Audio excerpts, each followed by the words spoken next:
is the CBS Evening News. Dan Rather reporting tonight from Baghdad with Bob Schieffer in New York.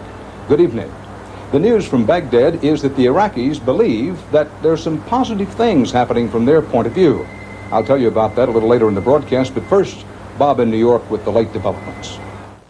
And it's been a day of conflicting signals. Early today, Iraq refused to allow 3 young men who were sons of American diplomats who've been trapped in Iraq to cross into Turkey with the other diplomatic dependents.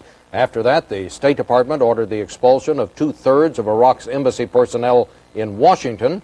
And on another front, CBS News Pentagon correspondent David Martin was told that Iraqi ship captains are now under orders not to challenge the blockade that is being maintained by ships of the United States and several other nations.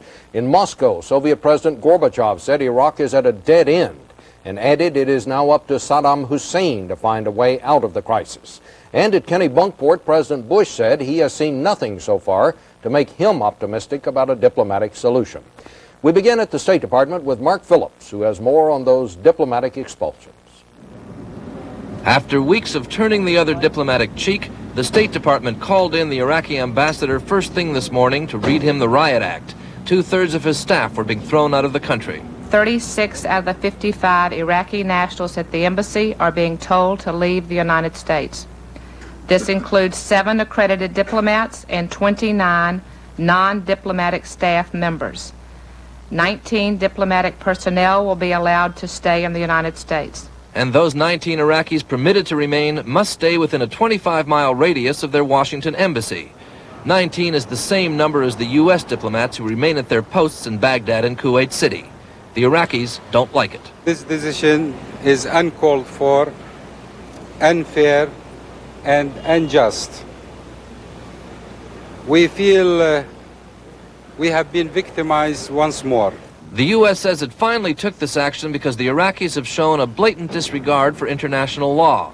They've illegally occupied Kuwait, detained foreign nationals, denied access to those being held, tried to close foreign embassies. But the final straw came this morning when 55 American dependents from the U.S. Embassy in Kuwait arrived at the Iraq-Turkish border. 3 of them were told they would not be let out. We are outraged that 3 individuals, college-age male dependents of embassy employees, were turned back at the Iraqi border despite repeated pledges from the government of Iraq that they would be allowed to leave. The ambassadors of 34 other countries have been called in as well to be told of the U.S. decision and to be urged to do the same. Many have diplomats under Iraqi control in the same circumstances as the Americans. Back in Kuwait, U.S. Ambassador Nathaniel Howell and his staff remain without outside power and water, but they do have a generator and are said to have enough fuel and water to last a few days. Despite the fact that UN Secretary General Perez de Cuellar is heading for the Middle East to seek a diplomatic solution, today's action was designed to underscore U.S. resolve. The expelled Iraqis have 72 hours to get out of the country. Mark Phillips, CBS News, the State Department. For his part, President Bush said today he saw no improvement in prospects for a diplomatic settlement of the Gulf crisis, and he said no compromise was possible on the demand for Iraq's total withdrawal from Kuwait. We get the latest on that now from White House correspondent Wyatt Andrews. Convinced he's finally got Saddam backed into a corner, President Bush today rejected any diplomatic solution short of Iraq's complete submission. Out Saddam Hussein, Iraqi, out of Kuwait and restore the leaders. So there's no room for compromise or negotiation on that point. That inflexibility was also behind the U.S. decision to expel 36 Iraqi diplomats and slap restrictions on the rest. Nobody will be held against their will. They're all free to go. And in essence, we're kind of keeping some reasonable parallelism in terms of numbers. The president's confidence soared over the weekend when the UN approved the use of force to back up the trade embargo.